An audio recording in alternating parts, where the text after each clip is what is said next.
My God, seriously, sometimes I'm going to just reset everything one day. Let's try the old-fashioned way. Just beating technology with a stick. Are we ready for the robot uprising? I hope we are. Welcome back to the channel, everybody. It's me here, Kevin the Ninja, at the Moto Dojo. It's Wednesday, midweek. We're ready to keep grinding. Guess what? It's not only Tempest time, but it's also Snipe City time. We got one bloodthirsty yesterday. It felt good to get a shakeout run to get us back in the swing of things after our super run we had on Sunday, that 16-mile. Felt really good, actually. Overall, I'm excited for this weekend's 20-mile stretch. I'm going to push us 4 more miles. See if we can get another map done, maybe. I don't know. We'll see. It's Attack of the Radioactive thing that we would be starting next, so that's going to be a good grind. All in all, having a good time here on this channel. Today, it's multiplayer again, so we're going to jump right in. We're doing 4 miles today. I hope you guys are having a fantastic Wednesday. If you're working out, work out with me. Let's get this. We're only doing 4 miles. Should be a nice, fun run. Let's just see what we have in store for us today. Get the treadmill up to tempo. Let's go ahead and start the workout. And yeah, let's have a good one. It's been quite a day. I feel like I've rested not so well the past couple of nights, but I definitely feel like my energy is still high. So if we can rest more, see if we can really focus on some good sleep, deep sleep, long, prolonged sleep. I feel like, yeah, we could have better recovery, but it feels like my muscles are doing pretty good. Let's imprint. Let's get to a long map. We're doing these snipers, so we need a long range map to feel good about getting these snipers in. So yeah, hopefully we'll get imprint. Let's see what's at the store today. Some more junk that they want us to spend money on. I'm not spending money. Give me that free gift. Watch, it's double Battle Pass XP. Oh, double XP. All in all, I think we could probably hit one of those up. We're going to be here for at least 45 minutes. Yeah, let's get a 45-minute one going. Imprint, cool. Alright, so 5 kills is the goal to get this Strider 300. And I think we'll have success. It's a tasty sniper. Wish they had snipers only, like I said earlier yesterday, but I feel like we're doing pretty good on these longer range maps. Keep our distance, different type of play. See if we can get our pace up to at least a 13-minute mile pace. We'll see. I'm hopeful. We had a pretty good run. We got 16 miles done in like 2 hours and 50 some odd minutes.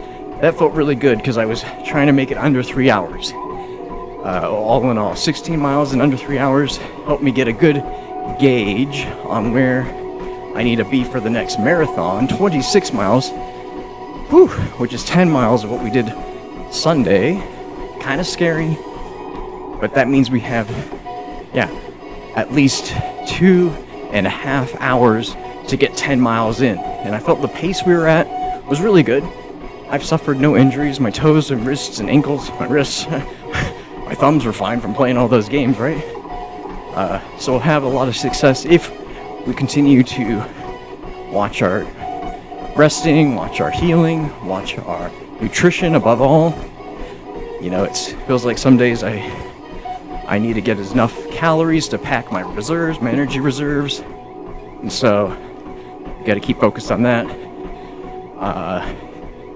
One thing about health is you gotta maintain your weight when you're working out long distances, so it's harder if you're working out more than 35, 40 minutes a day. You could be burning more calories than you eat sometimes. And I know, I'm extreme. I only eat once a day, because that's all the energy I really need. Oh man. If I eat more than once a day, I know instantly that my energy dips. Why? Because I'm going into digestion mode. We talked a lot about feasting versus fasting, and how when you're fasting, you should have energy from your energy reserves. And how food isn't necessarily giving you energy. Food is packing your energy reserves. So if you look at it that way, you don't need to eat before a long grind. You don't need to eat before a big workout. If you have enough energy reserves packed, you should just be able to pull from those energy reserves. So let's talk about being metabolically flexible. So we talked about being fat adapted, eating a lot of fat helps you become satiated so you don't have those hunger pains and you feel full faster, which isn't that what everyone wants? Don't you want to eat a meal and feel full?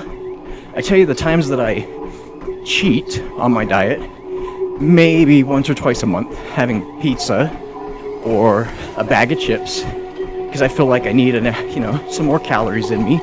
And I gotta tell you, always, I come out of that feeling hungrier. For instance, for my birthday, celebrated by having a pizza. Yeah, we rarely order pizza, and so I decided, let's take one of those take and bakes. Let's take and bake it out.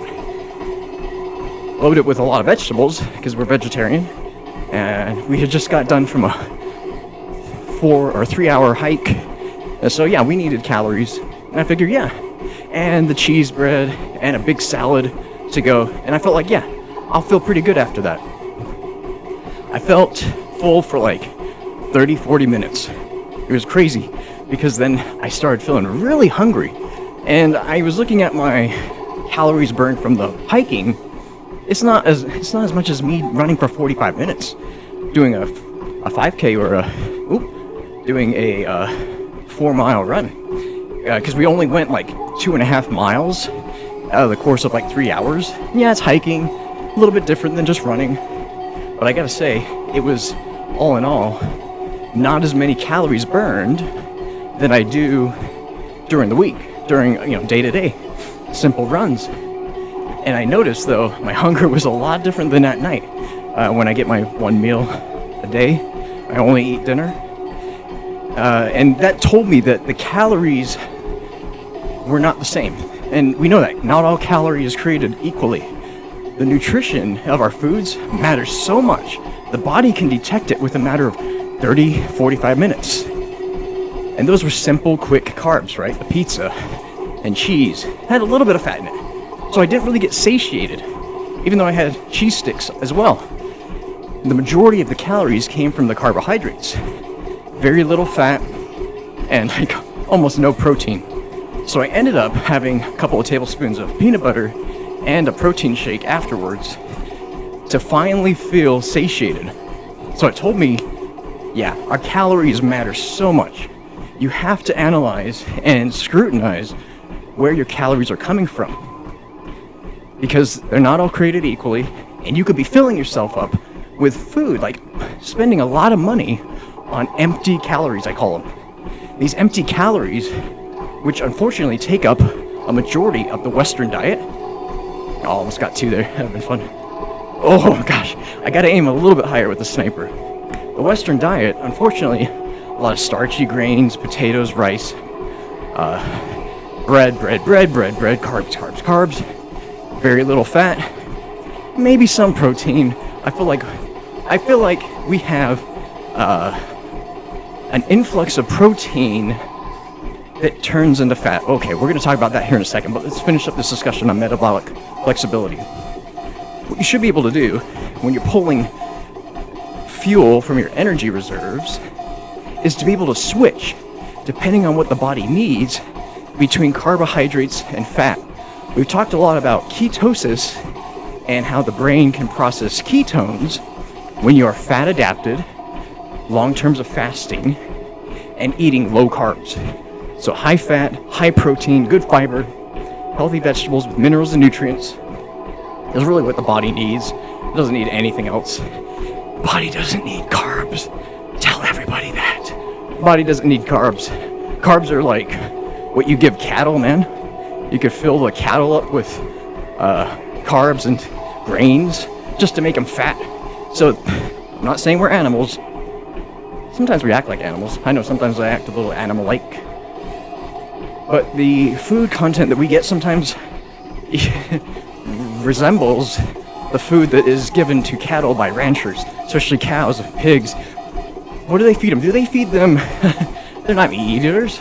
Pigs and cows aren't meat eaters. What are they feeding them to get that big? Grain. Carbohydrates. Grain. Simple carbs. And stocks them full of fat, because that's what they want. A lot of mass, a lot of flesh on these animals. So bigger the cow, bigger the pig, bigger the cell, bigger the produce, right? we don't have to eat like that. We don't have to eat like we are cattle, so to speak. What we could do instead is gain neutral. This nice. That guy was tight in that corner with the shock charge, and then Semtex.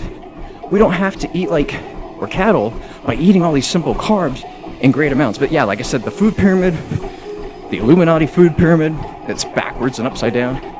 It definitely does hurt us more than it helps us, because they've allocated 12 to 14 servings of grain and carbs and bread and rice and all this crap. Like, honestly, who thought that was great? Kellogg's, Nabisco, Nestle, all the other food industries that got together and built that pyramid, basically forced it hand over fist to the AMA Association, Medical Association. So the providers said, well, gosh, or not even really the providers, I would say the big pharmaceutical companies, probably at the time they were now the big healthcare companies, and they were saying, yeah, give them a lot of grains and carbs, because, you know, the body needs glucose for energy, right? You need a lot of gluten and glucose for energy. And they sold us out. So we're taking the power back. Metabolic flexibility says, hey, you know, depending on the physical level exertion I'm required out of my day, out of my workout, I can switch from burning ketones or glycogen. I can switch because my body has that flexibility. My metabolism, let's bring up the speed. My metabolism is so on point that you should be able to switch, and the body's smart enough to do that on its own.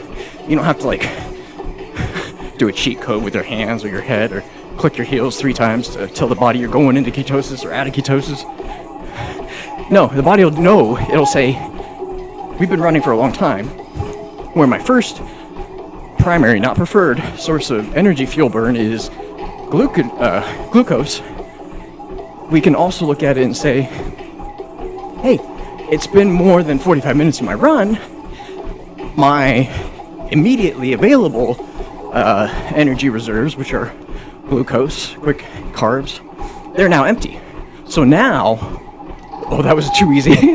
Now my body has a deficit. It needs to pull energy from somewhere, because obviously this guy's not done running, you know, and the carbs are depleted, so we have no more glycogen reserves. Glucose is gone. It says, hey, you know what I got here? I mean, you know, the other smarter brain says, what about these ketones from fat? Oh yeah, we got fat reserves. Hey, look at this. And like we said, everybody has fat reserves. Everyone has fat reserves. Even me, I have love handles. Nice, doing pretty well. Good shakeout for the first run. First match of the day. You know, everyone has these energy reserves. Why, oh why aren't we using? Hey, look, there's Moto. Go Moto. Coming in with the Snipe City. That's right, snipe him up. Oh yeah, this is where I got this guy from behind. Oh no, right here. Pretty nice, pretty tight. That's us, that's how ninjas go. That's how ninjas do. So I dare say you can obtain metabolic flexibility from endurance, but also from eating the right foods. So the problem is carbs are everywhere, gluten's in everything. I'm not saying you have to go to a full keto diet, but just lower the carbs. When you fill up your plate of food, the majority of it, 2/3, should be filled with protein and fat and fiber, vegetables. Carbs should be very, very small. Maybe 1/3, heck, maybe even 1/4. And then double up on fat. The one thing I was going to say about protein is be careful about protein. Here's why. Oh, a new weapon, the Grimhawk. Grimhawk, okay. One thing I'll say about protein, there's a protein influx in America, at least in North America, because everywhere and everything you see people talking about protein. Here I'm a vegetarian. People will often, it's the first thing out of their mouth. I don't tell them I'm vegetarian until I say something like, you know, I can't eat meat, or I'm not going to eat meat, it's fine.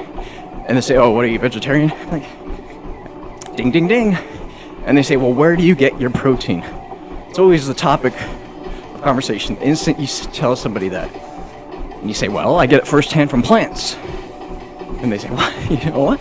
And I'm like, because I'm not getting it secondhand from dead animal flesh.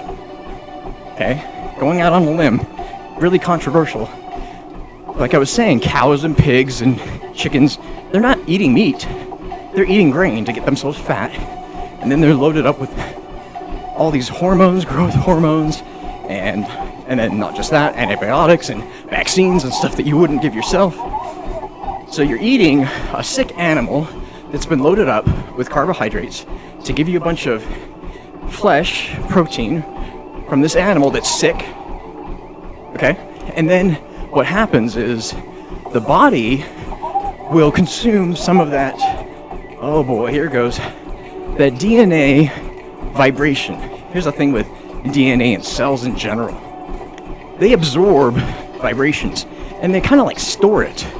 So when you eat the flesh of a dead, tortured animal soon to become dead, you are also consuming its vibration. We're going to get a little metaphysical here. Not just health, but metaphysical health. When you consume an animal, you, in turn, take some of its DNA with you.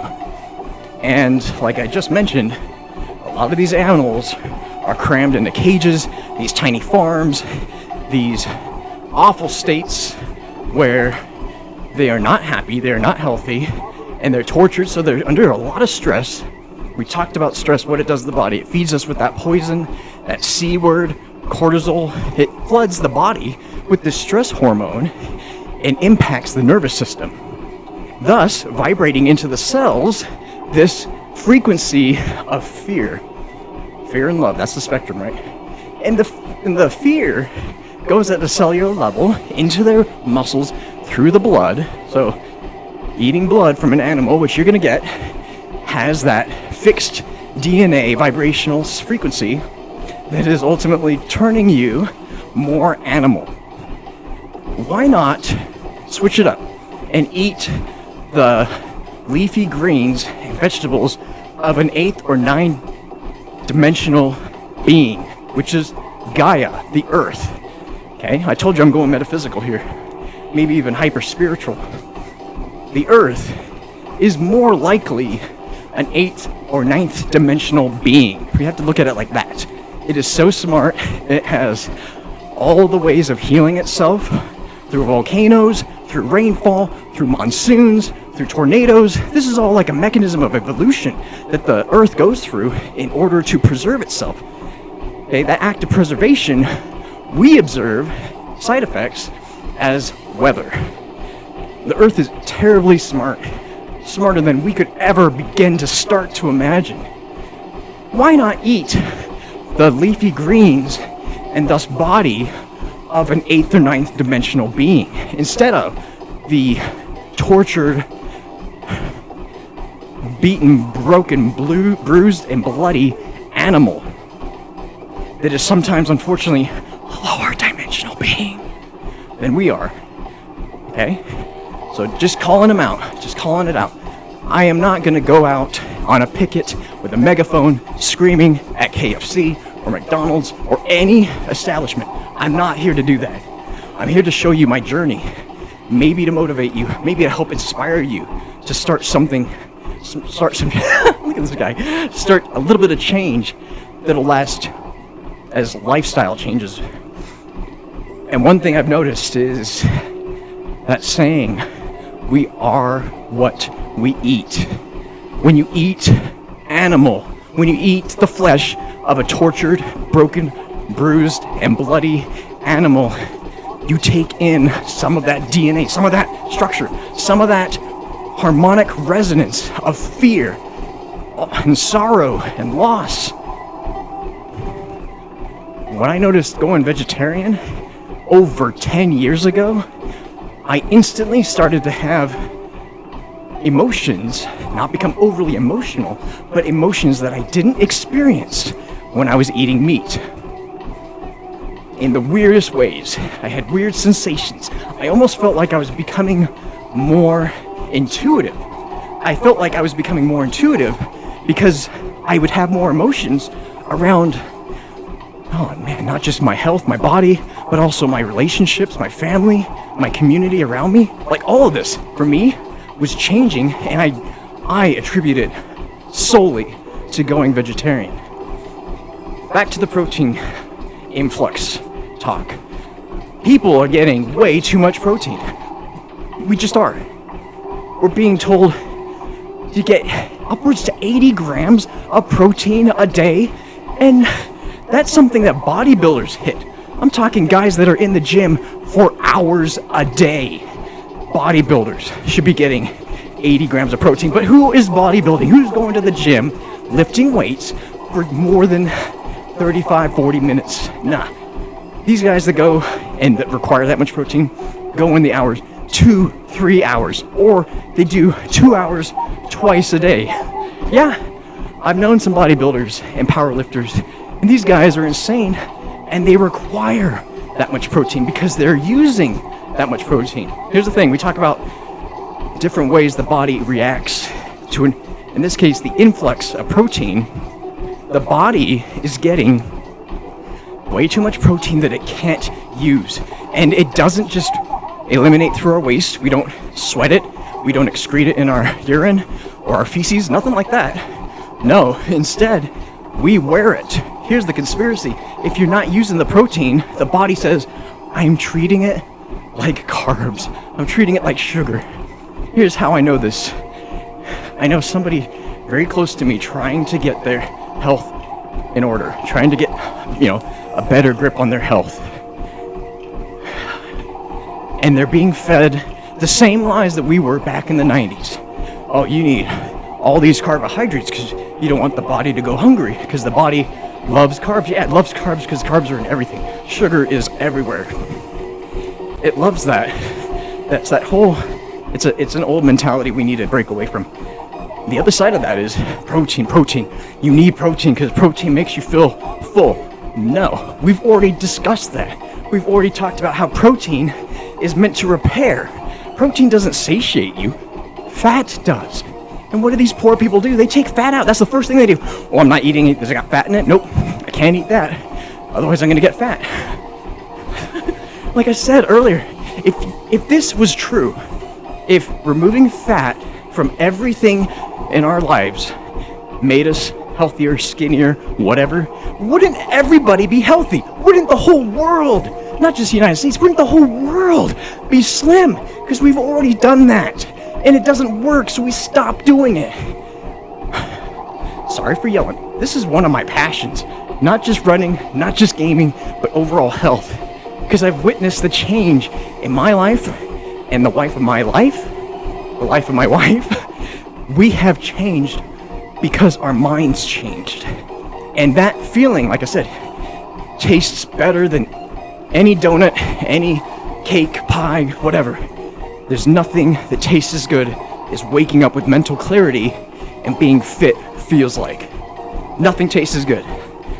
See, so the one thing is, you're being fed a lie saying you need 80 grams of protein a day.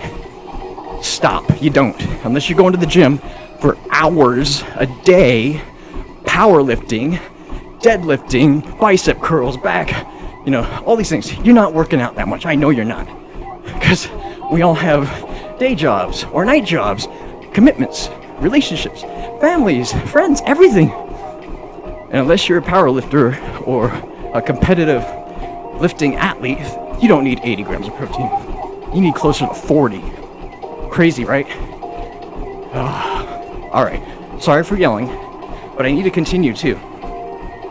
We wear that excess protein around our waist, our gut, our hips, our thighs, because that's where we store excess glycogen and glucose. So what happens is, you're being fed this protein conspiracy that says you need to buy all these muscle milks. Oh my gosh, I could go off on that. This sugary milk filled with protein that you're just gonna wear because you're not using that energy. You're not needing the protein to build or recover from breaking down muscle. Protein doesn't satiate, fat satiates. So back to the fat conspiracy. Back in the 90s, we were sold that lie. Low fat is key to losing fat.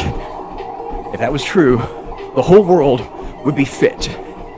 We wouldn't have rising obesity numbers in children, for crying out loud. Kids, preteens, teens are being diagnosed as overweight, if not obese. That's insane. We live in the year 2026, and we have now witnessed a generation that will have a lower life expectancy than our own. We're going backwards. It's like, 100 years ago, 200 years ago, people didn't live past, 45, 60. 60 was like, man, you were old. Yeah, we're gonna hit those numbers again, bros. We're gonna hit those numbers because we're selling these kids the same lies that didn't work for us. They didn't work for us. Taking out fat did not make the world healthier. It made us gain fat. What happens when you take out fat? You become hungrier because you're not getting satiated. And two, it doesn't really taste good, right? It lacks flavor.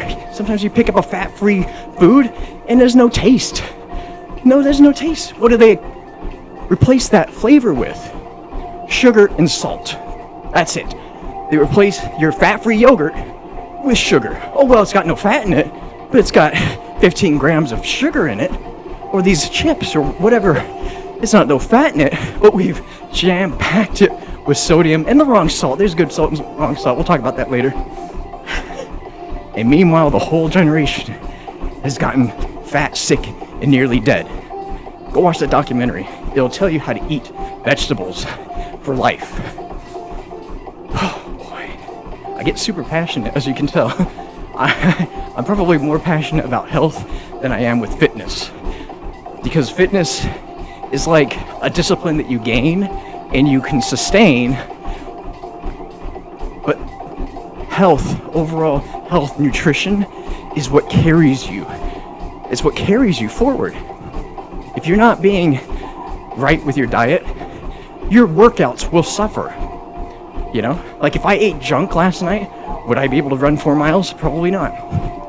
No, I had healthy, yaki udon, lots of vegetables, lots of mushrooms, garlic, onions, a little bit of sesame oil, no sugar, even though the recipes sometimes say, oh, add sugar to your marinade. No.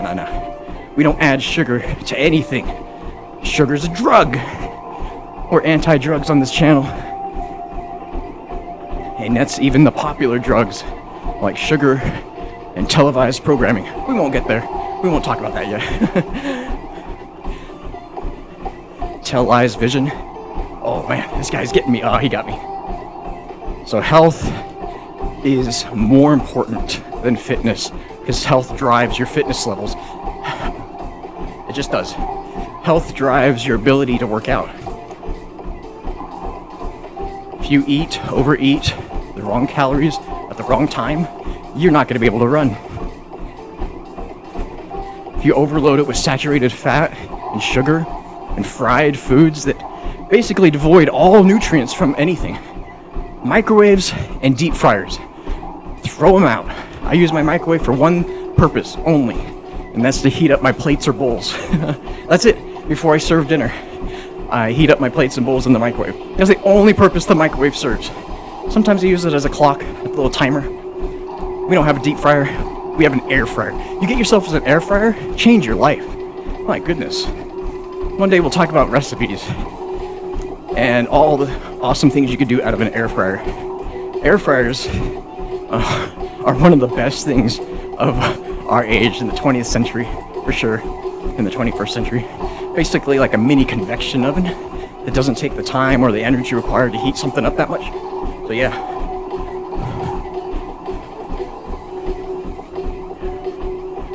Ooh, he's flashing me out. He knows I'm here. He knows I'm here. Oh gosh, good job, bro. Good job. So the thing I'll leave you with on this stream, I know we're about more than halfway, is you gotta take your health seriously, especially as you get older. As you get older, we talked about it. Anxiety goes up, metabolism dies.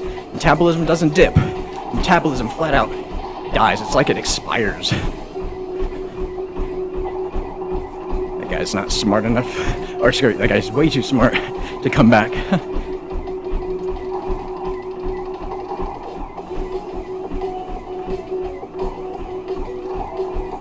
Not playing his game. Switch it up, ninjas. And there goes my active camo. Oh, I got it back. Cool. I think they made an update. It used to be as soon as I touch the buttons, it says, nope, you've used it. I think they said, you know what, too many guys were getting really crusty over us taking their active camo. Yeah, it was me. Yeah. Oh man, food is mood. We could say that too. Like I told you, when I went vegetarian, I started noticing some interesting changes to my emotions, and in turn my mood. You know, I'm gonna call myself out here. I started noticing myself crying a little bit more, becoming more emotional. It's like you watch a infomercial or whatever, and you start shedding a tear, and you wonder, that's odd. You know, I've seen this commercial before, I've heard this song before, I've seen this movie before, and I never cried at this part. I never got teary-eyed. You know, it's just a movie, right? It's just a movie, man. It might be something to do with getting older, but I really attribute it to going vegetarian. It locked in my emotions, brought me to a grounding, connected state to understand my emotions, and I dare say it helped me improve my mood overall. I'm still an angry type of guy. I still have, you know, it's the funniest thing to watch is dad crash outs. You go and YouTube that or find it on Instagram or whatever. Dad crash outs. Yeah, you're working on a car or you're working on a project and you hit a brick wall and all of a sudden you feel that rage deep inside you. I think that's another reason why I like working out, to de-stress, because working out takes that animal mind and it says, you know what you're doing? We're gonna put you through the ringer. You're gonna be working out and you're not gonna be upset, or you're not gonna be able to stress or overstress about these problems because you're just focusing on breathing and running, man. You know, back down to survival mode. And so what happened is, I noticed myself becoming a little bit more emotional, in touch with my emotions, and I liked it because I started doing yoga at the same time. Around the same time, started really getting into yoga and running. About 12 years ago, I got into running and yoga, and then 10 years ago, I went vegetarian. So it happened at the right time, I think. And insanely noticed the benefit of emotion and my control over them. So I often say, food is mood, and eating animal, I don't know what it does, but for me, it makes you more animal. You know, like a rageful animal that doesn't have control over your emotions, that doesn't have empathy or emotional stability. Yeah, that's the animal mind. That's where we're breaking free from. Fasting is also another helpful way to take down the ego. If you take down the ego, you free up some of the soul. The soul is waiting to burst out from all of us. But when we live in the ego space, when we live in the animal mind, the ego is in full control. We don't have time for the sacred spiritual voice inside of us. That space is dull, numbed, not there. Food is mood. We are what we eat. That's it. That was today's topic I wanted to discuss. I was thinking about that today on my walk, just thinking like, hey, what should we talk about today? And I noticed last night having that wonderful, healthy meal has improved my overall mood for today. I said Monday I was kind of feeling a little rageful, you know, not just because it's Monday, right? We're back to the grind, you know, back to work. It was really, I felt like I was holding on to something. And Sunday, I overate a little bit because it was our super run. I overate a little bit and had some sugar. In fact, I had a little bit more than a little bit of sugar. Oh, that guy got me. There you go, free kill, buddy. And it, I think, took a toll on my mood come Monday morning. So last night, Tuesday night, I said, you know what? I'm not gonna overeat. I'm gonna have my nice big bowl of yaki udon with lots of vegetables and mushrooms, good protein, good right amount of fat, and I think that's gonna help us. I had 1 tablespoon of peanut butter. I wanted to have more, but I stopped myself at 1 because I only need 1. I'm weighing myself every day, and I'm maintaining my weight. And before the long runs, I try to add a little bit more weight to me. But yeah, overall, I knew it was going to help me if I eat better. And I can say it has worked. So if it has worked for me, I think it can work for you. Get out there when you're in the grocery store, make a list before you go, and stick to it. Try not to get too much sweets, sugar candies. Don't get that stuff, man. Instead, look for your hydration, protein, fats. Yeah, that's it. That's how you maintain your weight. Losing weight is about lowering carbs, increasing fat and protein, and healing the gut, which is also healing the mind, because it's reducing those cravings that say, oh yeah, go for that bag of chips or that candy or whatever. So don't look for that. Hey, we're looking at getting some more bloodthirsties. We only got, man, a mile left, mile and change. Yeah, we're at a 12.5 minute mile pace. That's good, that's good, that's good. We need some more long range maps. Onsen's perfect, but not a lot of long range shots to go off on. Not a lot of spots to snipe. Hacienda's good though. Yes. I love they brought that back. Hijack's okay, Hacienda's best. Because then you got those corridors. Focus. Yeah, it's a great time to be alive. I gotta get my water going.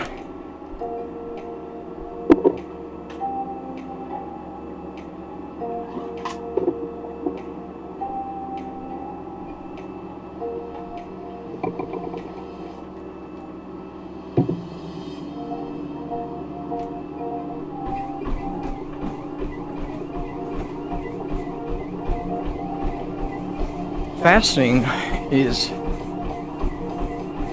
what we're meant to do. And like I was saying before, how eating food doesn't give you energy, fasting doesn't starve you. Skipping a meal doesn't starve you. What it should do is help you become more fat adapted, because you're not piling calories into your body, simple carbs or quick carbs that'll instantly be processed and fed to the brain. No, instead the body's saying, okay, we're not getting calories right now. Instead, we are going to focus on our energy reserves. And that's where you become metabolic flexible. So fat adapted pulls from your fat reserves. Metabolically flexible says, I'm going to switch between carbs and ketones, depending on the workout, depending on the needs. And so we only need to feed the body healthy nutrients, sustainable energy. So fasting isn't going to starve you. No. Fasting is going to help you get to a place where you can become more comfortable with burning energy and using your energy reserves. All right, we're flipped. So we get to that spot slowly. It takes a little bit of time.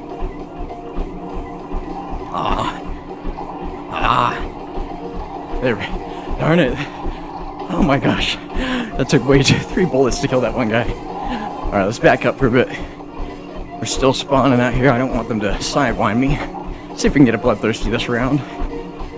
Let's just see. Hey, they're busy over there. No one's coming over there. No one over there. How about there?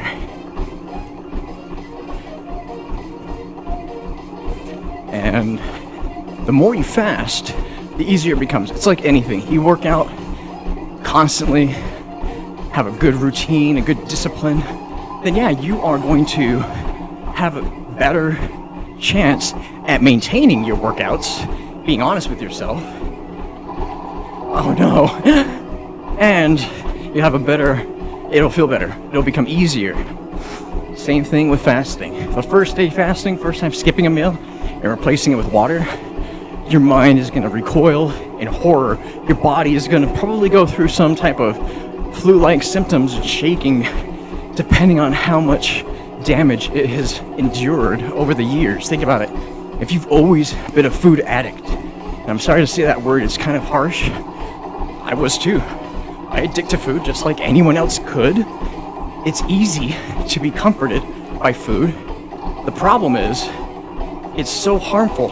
It's so harmful for the body because it wears on you, and it's kind of like a drug. Some foods are definitely a drug.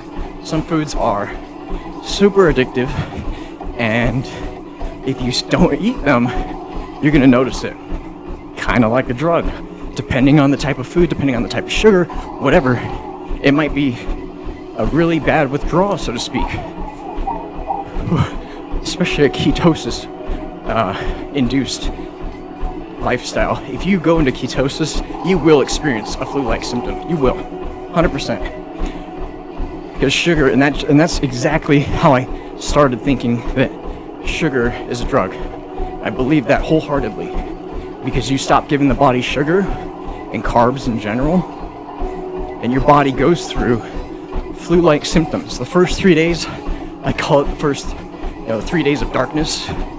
Yeah, you are like a drug addict, that's removed its drug, and you're having to now switch the method of burning, because your brain is like, I'm not getting the same glucose that I have always gotten over the decades of my existence. What's happening? And so the mind is unable to kind of comprehend what the body's doing, but it takes 2.5, 3 days before the brain says, okay, I know what to do. This is an old primitive way, I wouldn't say primitive, it's just an ancient way of burning energy, and it should be a familiar process, because the body wasn't made yesterday. The body's been around for millennia. And like I said earlier on the stream on Sunday, how the hominids, or the pre-hominids, the descendants of the trees, we didn't have refrigerators. We couldn't reheat food. So what did we do? We fasted out of necessary. It was necessary to fast because, gosh, if food didn't come, or we couldn't catch that animal, we don't eat. So yeah, it's important to get back to that. It's not primitive. That preferred state, that preferred method of burning fuel called ketones. And it's so good for you. It is. It just really is so good for you that your body will quickly come over those 3 days of darkness better. Mental clarity, prolonged energy. Ah, man. The stuff you dream about. You're burning fat from your reserves, so you're not holding on to fat. You could be eating more fat than you ever have in your entire life, and you're losing it. It's the greatest feeling. It's what we deserve. Like I said, we've kind of been swindled by the fast food companies who built the Illuminati food pyramid back in the 90s, and it's wreaked havoc on our generation, my generation, born in the 80s, raised in the 90s, raised on that lie, that false pretense that said we need more carbs than anything else, and we need so little fat. That's a lie. Like I said, everyone, when they get my age, when you get in the 40s, it seems like everyone's gaining weight. Heck, I saw it happening to myself early on in my 30s. My 33 years, I was like, I'm doing something wrong. And it wasn't that documentary, Fat, Sick, or Nearly Dead.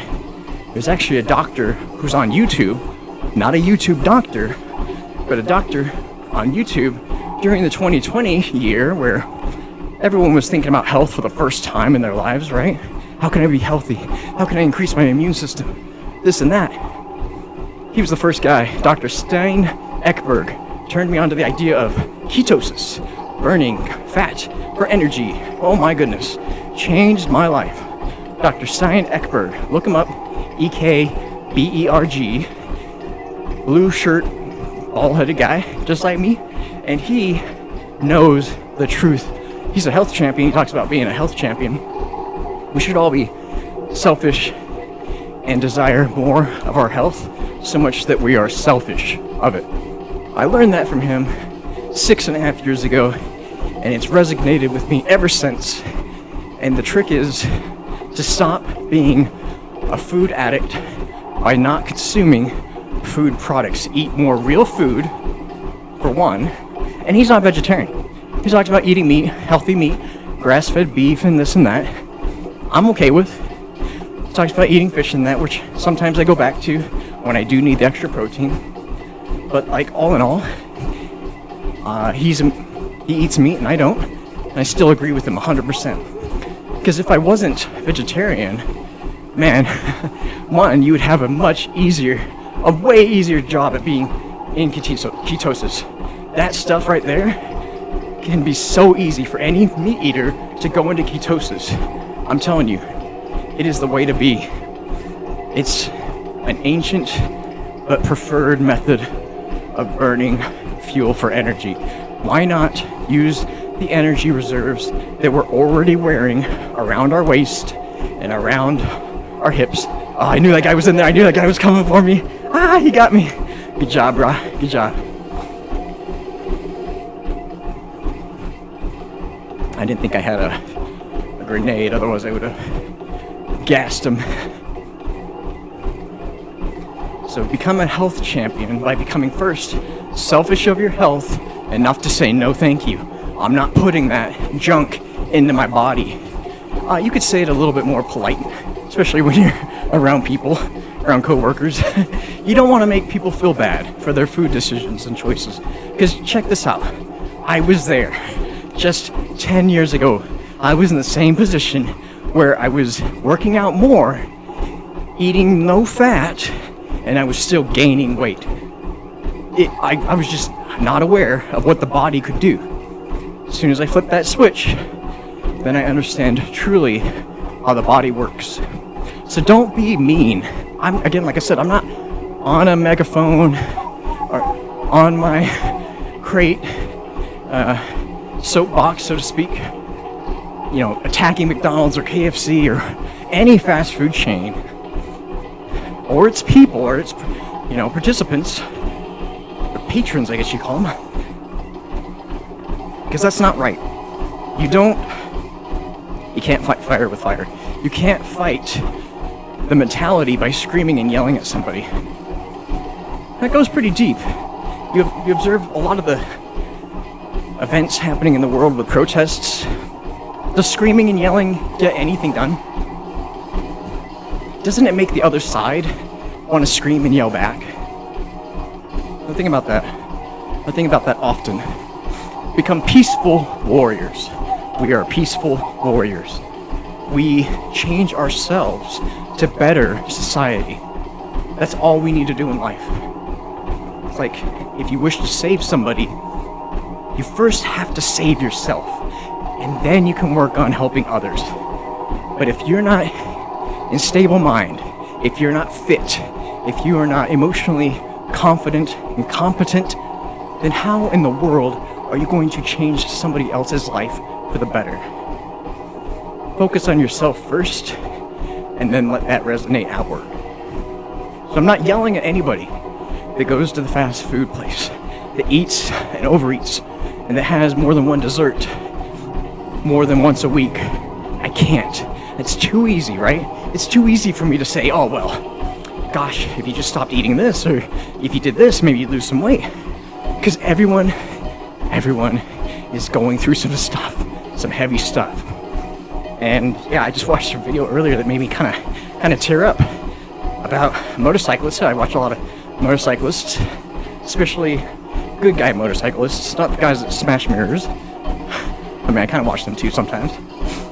But this guy was traveling down a road, noticed this guy walking in the middle of the road, and you can react in a couple different ways. You could look at him and say, gosh, guy, get out of the road, you idiot, it's like, you're in the middle of the road, and just, honk at him or flip him off or whatever. Dude, this guy, he says, you know what? I'm taking a different approach. He stops on the other side. He says, hey, guy, is everything okay? You doing all right? And the guy's like, no. And he's like, hey, you're in the middle of the road. You could get hit by a car. He's like, I wish I would. That right there is a cry for help. That guy needed help. And don't we all? But this guy kind of made me feel a little emotional because, yeah, he took the opportunity to circle back and say, guy, what's going on, man? Hey, give me a hug. You want a hug? Let's hug it. Let's hug it out. Talk to me. What's going on, And he sat with the guy, talking to him, until the cops came, because another car came and said, hey, should we call the cops? And he's like, it might be good to, he seems really, really, really sad. And so, yeah, he sat with the guy for like half an hour just talking life, with a stranger and just saying, hey man, life is hard, right? I wear a smile. I try to wear a smile every day. Some days it's like a forced smile because there's sometimes some things happen that you're like, gosh, you know, when is it ever gonna get easy?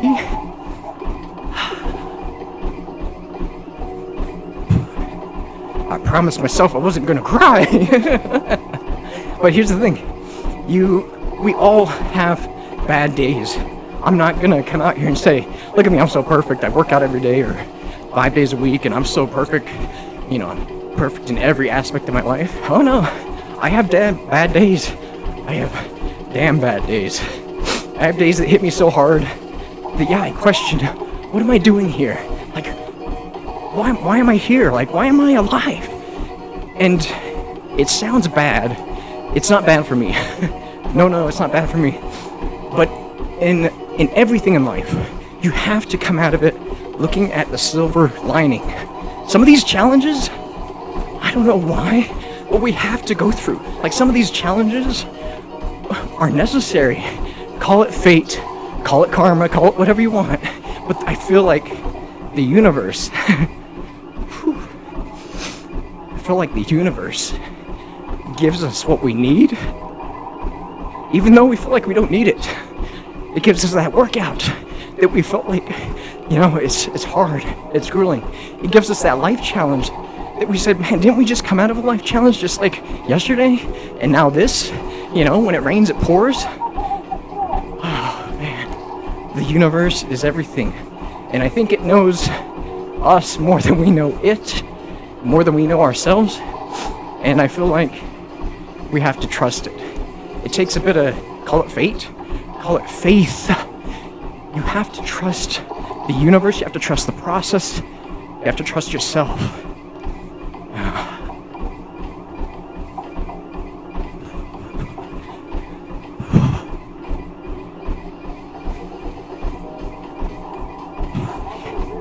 I told myself I wasn't gonna cry.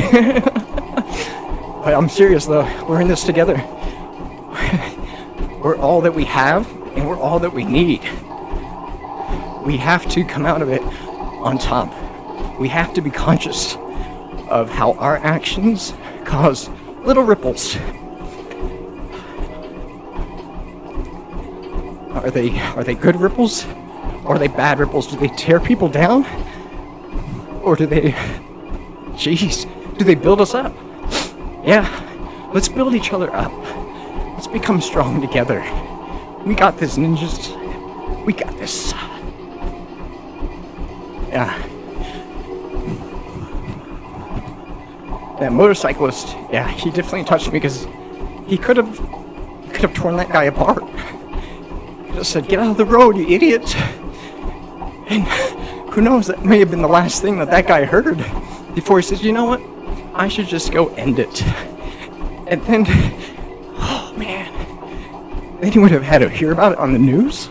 Like, oh, a man traveling westbound on this, you know, back road was hit by a car, and the motorcycle reads that and it's like, I was just there. I saw that guy, and gosh, I said that hurtful, evil, hateful thing to him. Why did I do that? Maybe it punishes him.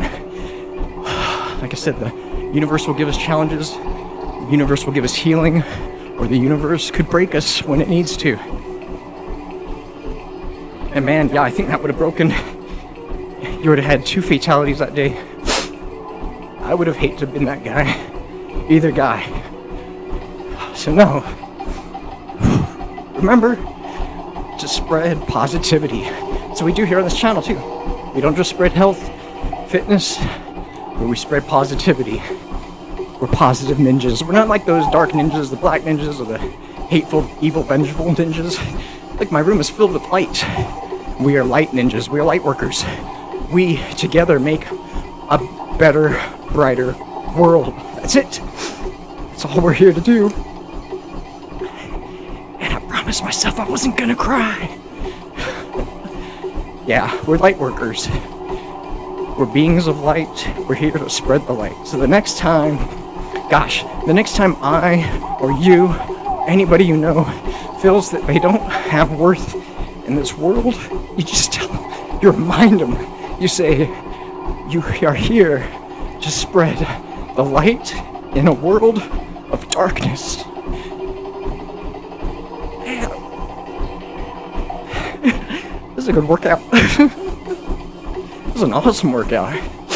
You know, gotta be honest, usually I only cry at marathons. It's only a 4-mile stretch.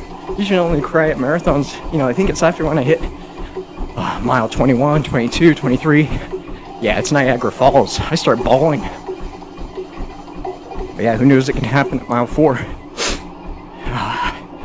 You just need to spread the light.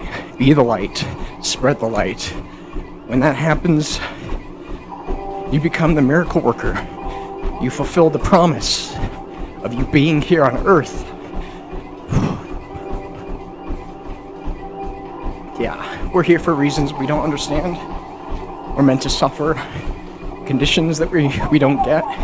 We might not understand forever. We might go our whole lives not knowing why this happened to us or why we were meant to struggle for so long. And I dare say, at the moment of death, we understand everything. I think everything comes to light because the sun in the sky illuminates our path here on Earth. But when we die, the sun disappears because we become the light.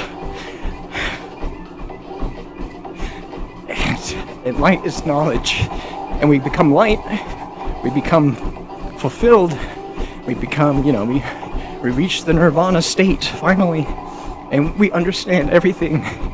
Everything in the universe is perfect. And suffering is temporary. And gains are forever, right? Oh my gosh.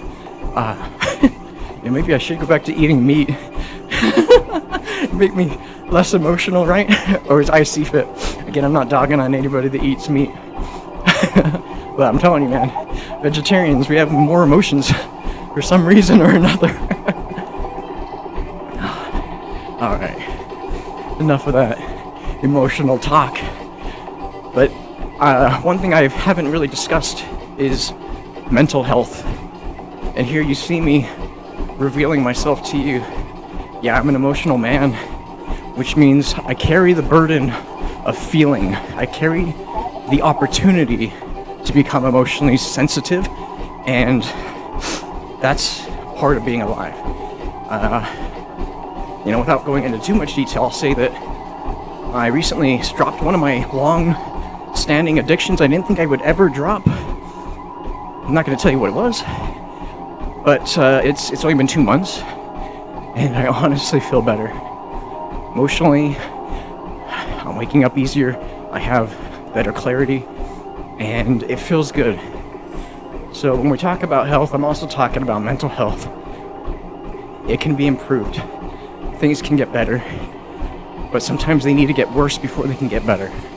So find an area in your life to struggle and suffer with your emotions long enough to understand them. Once you do, hopefully it starts withering away.